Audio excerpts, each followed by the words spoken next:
I've been thinking a lot about a word that our culture doesn't seem to value very much. Enough. Not more, not bigger, not faster or richer, just enough. It seems like everywhere we look, we're being told the same story. If you had just a little bit more money, you'd finally feel secure. If you had a bigger platform, people would finally notice you. If you just had a little nicer house, a better title, more influence, more freedom, then you'd finally be content. But have you ever noticed that more never seems to arrive? The finish line keeps moving. The promotion leads to another promotion. The bigger paycheck creates bigger expectations. The dream becomes normal. And suddenly, we're chasing the next one. I've lived that way. And if I'm honest, there's still a part of me that naturally drifts back towards it. Because wanting more feels productive. It feels ambitious. It feels responsible. But sometimes I wonder if we have confused ambition with restlessness. I don't think there's anything wrong with building or creating or even working hard. God designed us to cultivate, to steward, to create value. The problem isn't having goals. The problem is believing that the goal will finally satisfy something that only God can satisfy. I've realized that contentment isn't the absence of desire, it's the proper ordering of desire. I still have dreams. I still want to provide well for my family. I still want to build meaningful work, and I still want to grow. But those things have slowly moved from being my identity to becoming opportunities for faithfulness. That's a completely different way of living. Because now, if God gives me more, I'll thank Him. If He asks me to wait, I'll trust Him.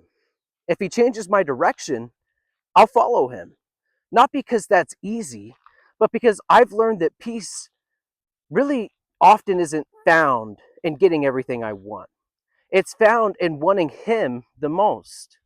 I've also noticed something interesting. Some of the happiest people I've ever met, they aren't the ones with the biggest houses or the largest bank accounts. They're the people who aren't constantly looking over the fence, wondering if something else has more. They're fully present.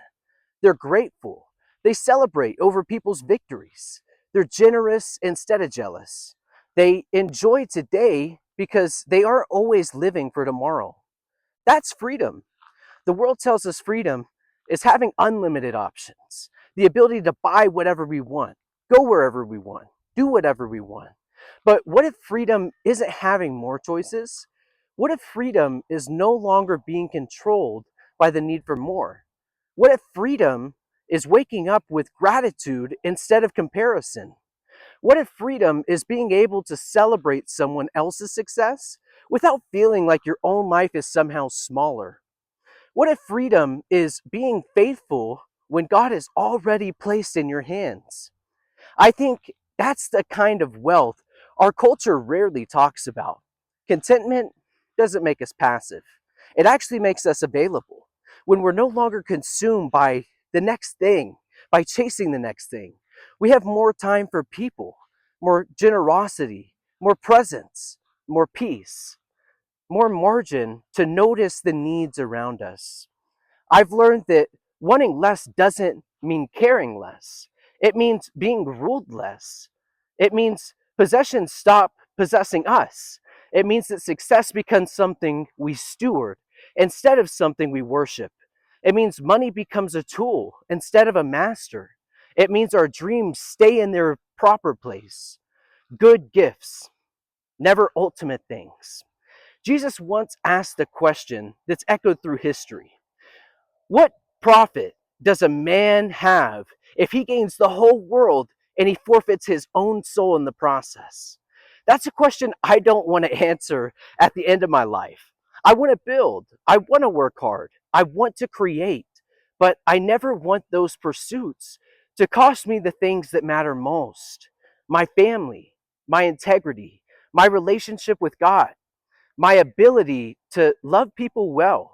Because success without peace isn't really success. And wealth without contentment is just another form of poverty. I'm beginning to believe that one of the greatest gifts that God gave isn't always giving us more. Sometimes it's teaching us to recognize what we already have and that it's enough for today, enough to be faithful, enough to be grateful, enough to trust Him with tomorrow. I still have goals. I still pray big prayers. I still believe that God can open incredible doors.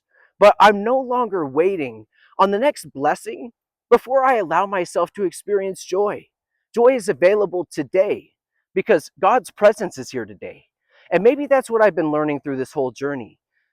The life that I've always wanted was never found in accumulating more. It was found in walking more closely with the one who gives life in the first place. And maybe the real freedom isn't getting everything we've ever wanted. Maybe it's discovering that in Christ, we already have the one thing that we can never afford to lose. When that truth settles into your heart, you don't stop dreaming, you just stop believing that your dreams are what complete you. And that's the freedom of wanting less. And until next time, I appreciate y'all just for being here. Peace.